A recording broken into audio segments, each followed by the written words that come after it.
So I'm just here with Tina Mayfield, and we're going to have a clean conversation about low demand ways of working with young people. So Tina, when you reduce demand with young people, what do you do that for? I do that for them to be able to tune in with what it is that they want. Because often what's happening is I've been invited in to work with that young person because there are behaviours that the young person's not able to regulate, which often prevent them from accessing education. And when they're struggling to regulate, how does you asking low demand questions or working in a low demand way, how does that help them to regulate? Well, often what needs to happen before I ask them any questions is to give them some time and space out of the situation that they're in so that they can regulate. So usually I create a space, whether it's going somewhere else, somewhere that they feel happy to go to, somewhere that's their choice. And if they don't know where they'd like to go, we might hop in the car, and if I ask them, well, what would you like to have happen? They might not know in that moment if they're not regulated, and so I might just drive somewhere. They'll have some time in the car. I might just drive, and then I'll just say, and letting me know when you want to go left or when you want to go right, or if you don't know, I'll just drive until we get to a place that might be a place where you can have some time and space just to be. I'm laughing because we do something very similar with our children who don't go to school. So I might say, all right, well, we're in the car. You know, we could go to a park where there's animals. We could go to a hill. We could go to a city. Thing is, we've got all sorts of things we could do. And I'm not sure what's the best place, but I'm just going to start driving. And then sometimes I don't even ask them what they'd like to have happen. It's like, I call it oblique. It's like I put something out there and I leave it lying around. And so that there's not even a demand to make the decision. I think that sounds like that's something that you're doing as well. I'm imagining that they're absolutely full up, and that anything else is going to feel like a demand, like their whole systems, and that's why they're struggling and they're dysregulated. And if I'm going to ask them something else for them to make a decision, that can feel demanding on their system. That's what I'm imagining could be happening for them. And also creating a space where it's okay if nothing's said. It's okay for it to be quiet. It's okay. And that as they start to feel more regulated, that as and when they want to, they can ask for what it is that they want or that they need. But it's usually a journey to that. It doesn't usually happen in our first meeting. They usually think, who's this weird woman taking me somewhere?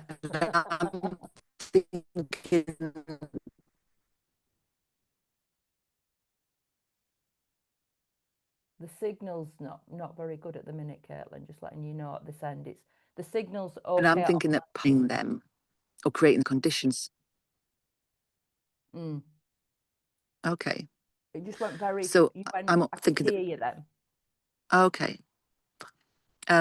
So I'm also thinking when I'm doing that, I'm thinking that part of what we're doing is helping them to tune into what they do and don't want, which they might not be very good at articulating at the present. So even if we do the journey and they don't get out the car, it was still an opportunity to consider what they might have liked. And so I might say at some point, I've got about 20 minutes left, or I've got 10 minutes left. I might be able to go here. I might be able to take you back. These are the kind of options, but I don't know what would be good for you. And then I might just keep going. And sometimes then you'll get, oh, well, I thought we were going to go to where the animals are. And you'd be like, all right, we can go to something gardens on the way back. And So, what do you sometimes see is happening with people who don't have a low demand approach? What have you seen can happen with these young people? Well, they are they're often making suggestions, as in, or saying things like, "Well, you need to do this." Make a phrase that's used a lot is "make the right choices." And so, usually beforehand, they've been told what the right choices are. So, if they're not making those choices that they've received previously, that they've agreed to in some meeting that they've had when they've been dysregulated, or they've been allowed to come back into school, and they're allowed to come back into school if they make these right choices. Often that's been said to them, make the right choices. And when a young person's really struggling emotionally, what I often then see is that escalates because they're being told that they're not doing the right thing, and uh, Yeah, and sometimes it's they can't cope with that. it's interesting because it happens at different levels. I was at a conference in Denver, Colorado, and it was a fantastic keynote. He was so inspirational. And then at one point in the keynote, he wanted to demonstrate how you could go from a 5-star review of something to what would happen if it was a 10-star. And he was trying to do it as a way of thinking outside of your box.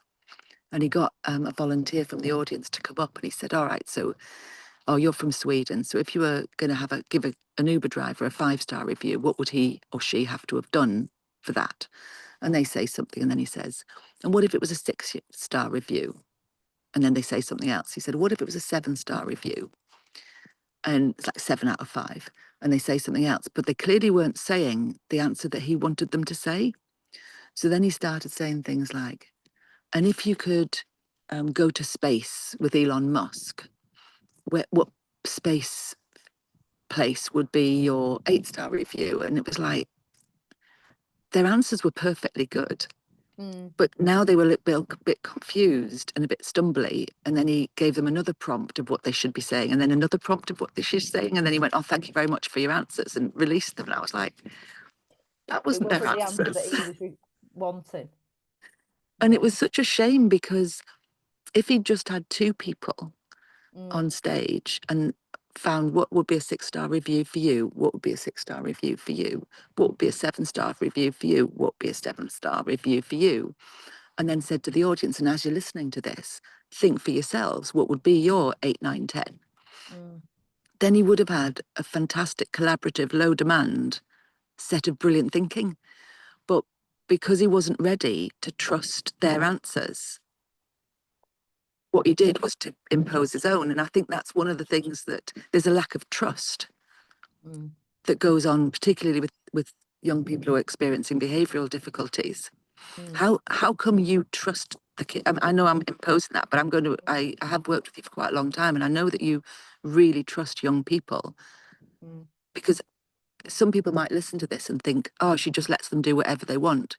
And it's like, well, she does, and I am imagining that that's because you trust that they will start making right decisions in their world that will also correlate with right decisions in other people's worlds. So how come you've learned to trust young people?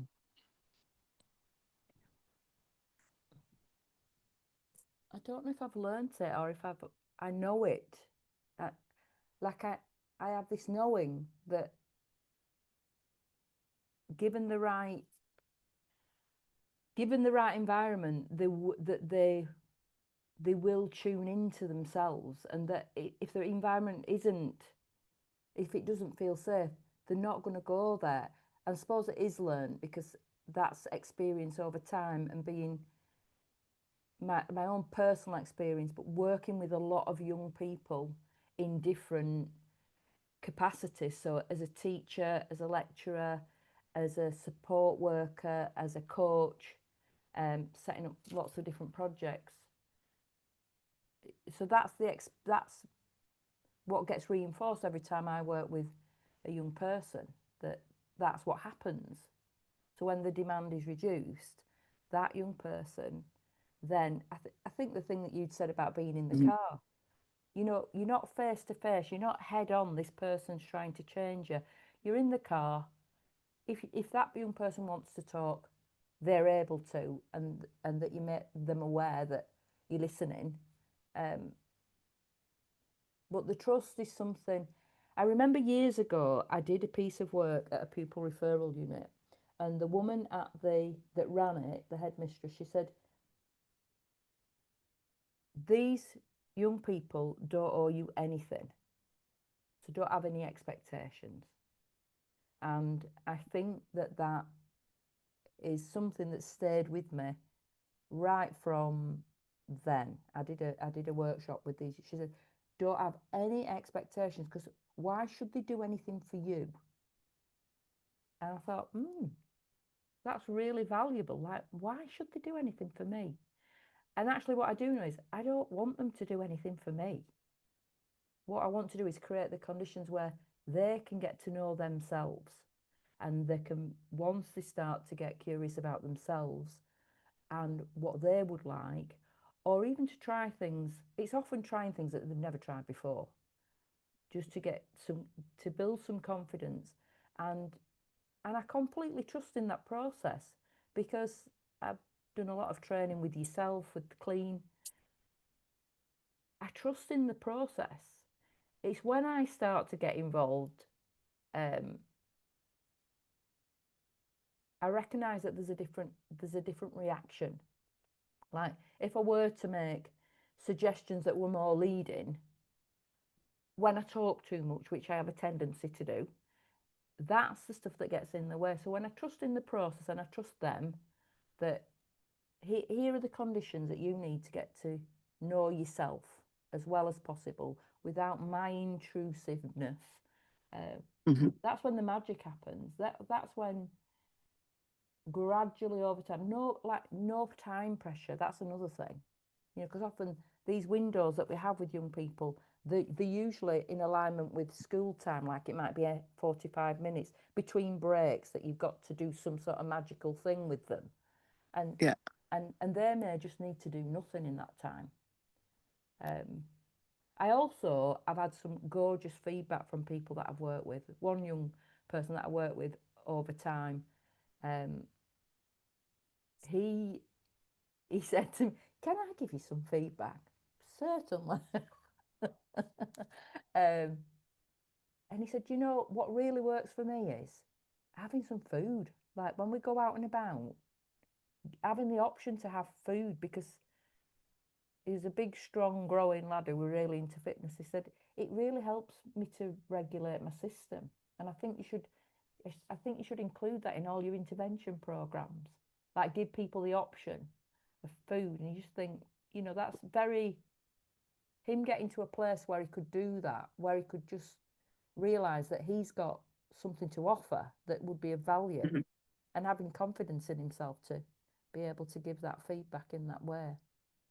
And that there's a couple of things that you said there that make me think. So one is he's got a language now, a fairly non-demanding language, such as to regulate my system, Mm, or and I do think that one of the things that we're doing with clean language in young people is helping them to develop their own intrinsic strategies for self-regulation. But you mentioned clean. What is it that you think? So for people who don't know what clean is, what is it that a clean? What's the difference between a clean question and a leading question for you? it's not imposing anything, and it's from a place of curiosity, where the young person that I'm working with, on on hearing a clean question, it can support them in being curious about the thing. So, for example, if they're doing a behaviour where they've chucked a chair at so this young person that I'm talking about, when I first introduced to him, he'd thrown a chair at a teacher and called her something. Um, he'd called her something. Um, so he was expecting that when I was introduced to him, that we'd go away and we'd be talking about that thing that he'd done that he shouldn't have done.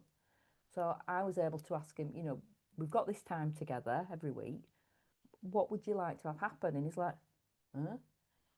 Like he's not been familiar with somebody giving him options. He'd been the other interventions, he was told what he was going to be doing, when he was going to be doing it. And this was actually about him and him getting curious about himself. And that's what Hmm. clean, I mean, that's why clean is such a gorgeous way of working, because Yeah. it enables that young person or any person receiving the questions to begin to trust in what they're learning about themselves and their own patterns and to get I really had a, curious about it. I had a little intervention that I did on the fly a couple of days ago where an adult and a parent of a child had got into a big fight about food in a cafe where uh, the dad really wanted the child to eat something with protein in it, and the child, and it came, there was seed on the bread, and they can't have the feeling in their mouth. And it had ended up with the two of them locking horns and the child going into shutdown and the parent coming Mm. home and then saying, well, you refuse to eat that, so now you're going to have to eat something at home. And because I was there and we were all friends together, I was able to say, okay, let's not do anything right now while they're dysregulated. But how about tomorrow? Do you want me to just show you what I might do if this was a young person in my care? And the parent was luckily very up for that. And I sat down with a big sheet of paper and the child on one side and the parent on the other. And I said, okay. I said, do you know when that thing happened? I said, let's take it back from before it was a problem. I said, when you first, like, whenabouts was everything fine? And the child said, oh, when we went into the cafe. I said, okay. I said, and then what happened? He said, oh, well, I ordered what I thought I would like. I thought I'd order egg on toast. I said, and then what happened? And they said, oh, well, then it came and I looked at it and I couldn't eat it. And I said, when you couldn't eat it? I said, what lets you know that you can't eat it? They said, oh, this. I said, oh, whereabouts is that? Oh, it's in my head, but it's in my tummy. All right, so you're a bit like this. And I said, and what was happening with your dad at the time? And they were like, oh, no, he was still fine. I said, all right. And then what happened? They said, well, I tried to think of what, oh, they said, I went and ate something else, like I licked the jam off a different bit of something that was on the table. And I said, what's happening to you when you're doing that? They said, well, I'm worried because I've wasted food and dad's going to try and make me eat it.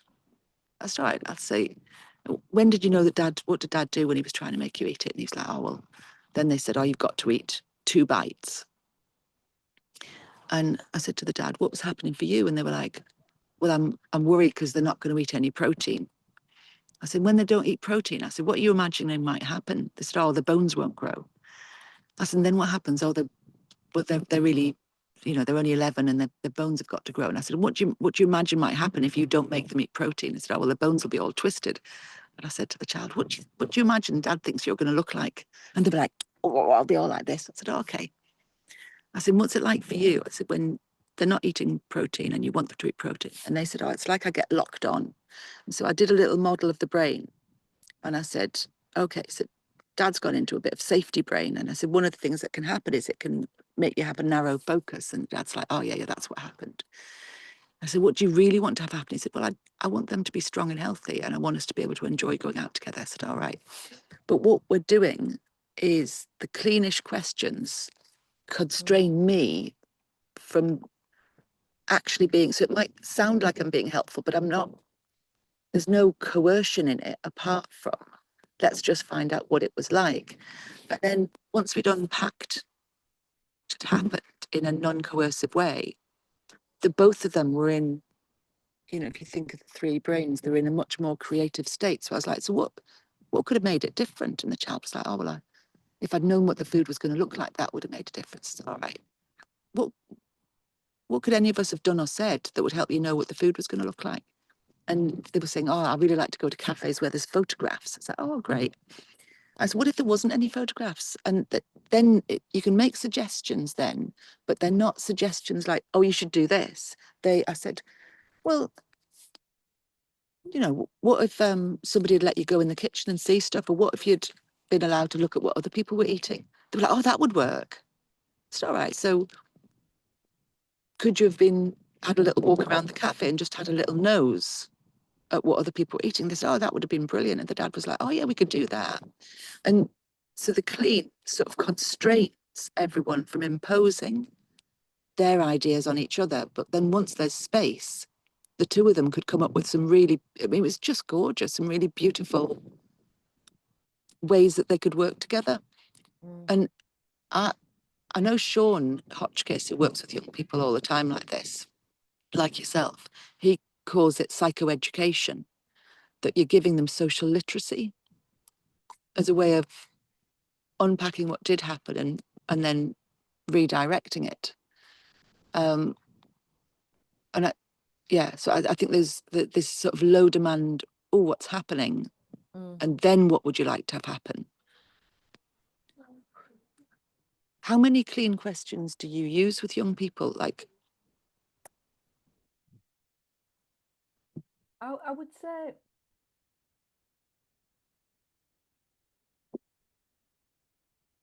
I usually start with the what would you like to have happen once we've got to a once it feels like we're in a space where that young person feels comfortable, like they're regulated, then I'll introduce what would you like to have happen. I Once I've been working with a young person for a while, I'll introduce the clean setup so that we can you just say what the clean setup is? so I'll ask that what would you like to have happen, or how would you like our session today to be, and we use that as a planning tool to set up the morning or the session for success, so they are then in a place where they can communicate what it is that they would like to happen in the session. And sometimes we discuss options. So one young person that I work with, who had about 2 years out of school, he hadn't had any diagnosis, but he was later had a positive assessment for autism. He really here's what he would like to have happen was he wanted to get back into school and to get his GCSEs. When we first met, he couldn't get out of the house to start with, so we'd meet at the house as a starting point, and we spent some time mapping out what his longer term goals were. So he wanted to go to school, he wanted to go to college, he wanted to get a degree in engineering. So that was all the stuff that he would really like to do. And the thing that was getting in his way is that he couldn't emotionally manage to get into school. And so each time we met, I'd just check in with him and say, how would you like our session today to be? And what would you like to have happen? And so as he got familiar with that method, I would then check in, because the structure to it is really valuable. So how would you like our session today to be? How will you need to be for the session to be like that? And as that young person starts to recognise that how the session is going to be and what they'd like to have happen is going to be pretty much dependent on their own state, then they start to develop that awareness of how the state impacts on the experience that they're having and what support and resources. So we would set off, use the clean setup, and we'd have a plan then for how that young person would like the session to be. And then I could share with them if that was possible. Because often that young person, they'd want to go, what happened over time is they like to go out into the country, they like to do photography. He developed his photography skills, started selling his photographs. He enjoyed those wide open spaces.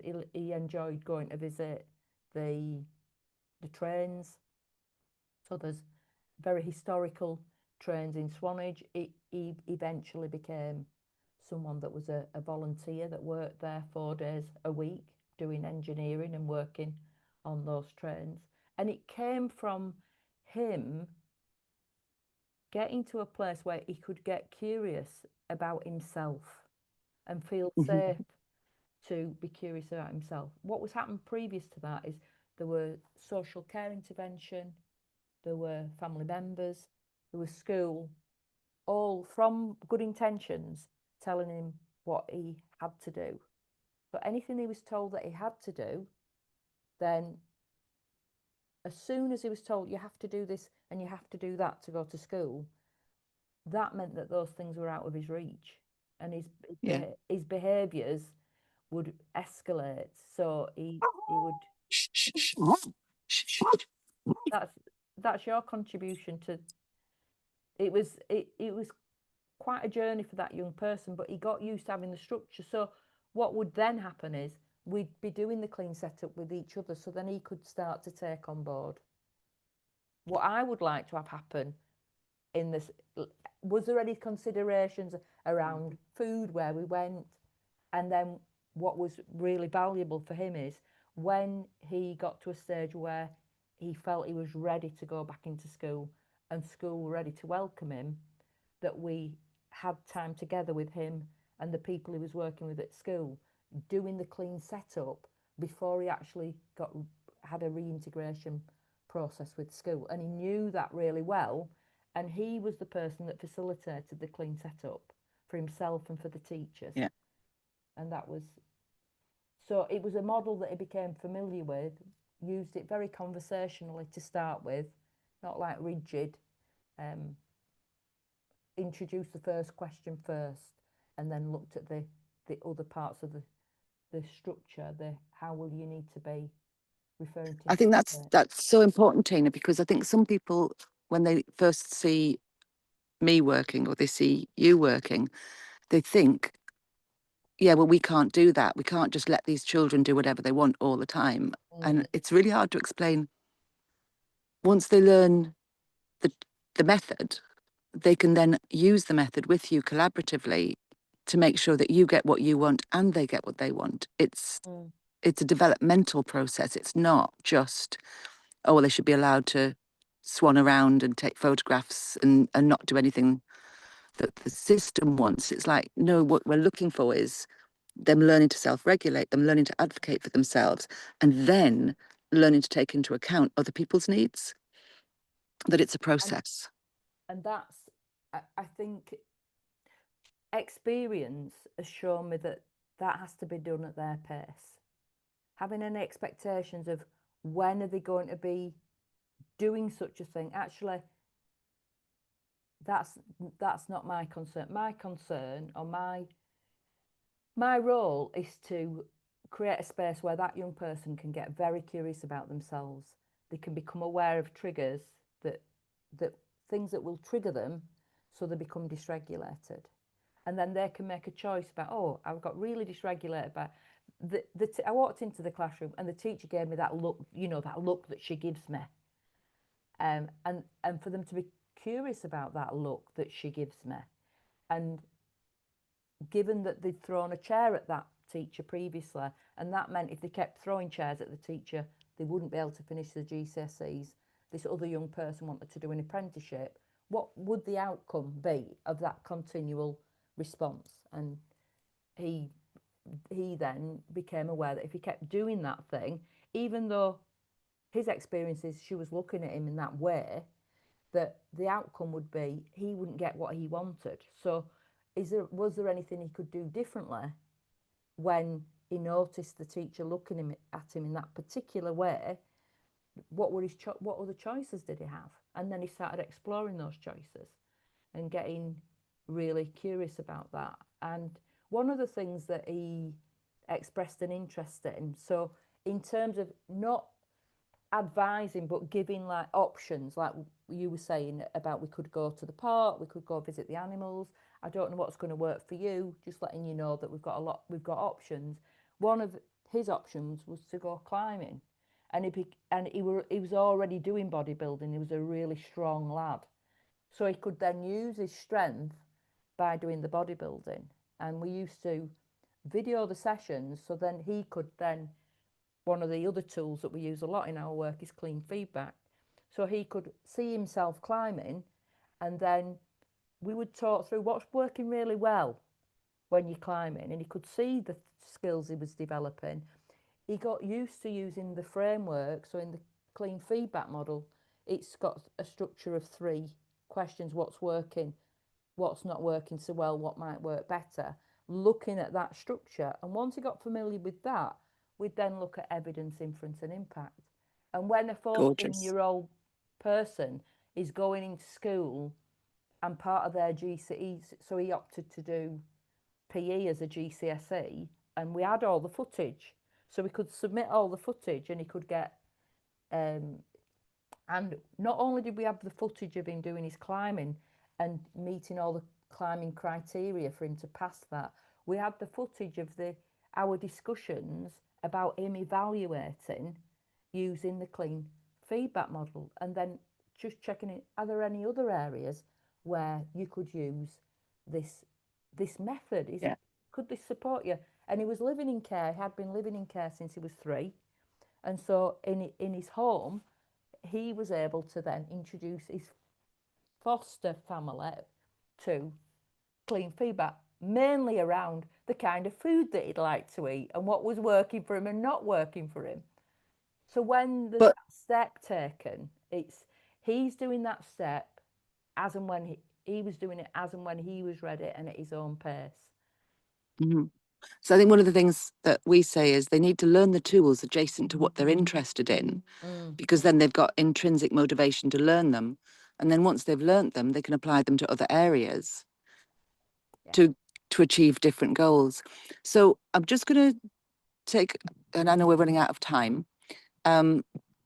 So you're talking about getting curious. So my book, From Contempt to Curiosity, talks about how I developed this work initially with young people, but then on into business and in leadership, well, in universities and in leadership teams of big organizations. So if people wanted to know more from my side, they could buy From Contempt to Curiosity. It's on Audible, or they can buy it from Amazon. Or if they don't want to support Amazon, they can buy it from cleanlearning.co.uk. Or if you prefer to learn by live training, we've got drama-free conversations or Clean for Teams. Do you have any resources that people could access to find out more about your work? So they can contact me directly by emailing tina@exploregenius.com. And we have a website which has our offerings on there, mainly the Thrive programme. And the Thrive programme is available to individuals, but it's also available to organisations. And it's a journey through the use of these models and the use of the models both inside and outside of education. Lovely. Thank you, Tina. Look You're very forward to welcome. collaborating further on our work with low demand interventions for young people so that they can get more of what they want out of life. And very much enjoying your experiences, which keep me motivated and inspired to continue with this work. Thank you, Caitlin.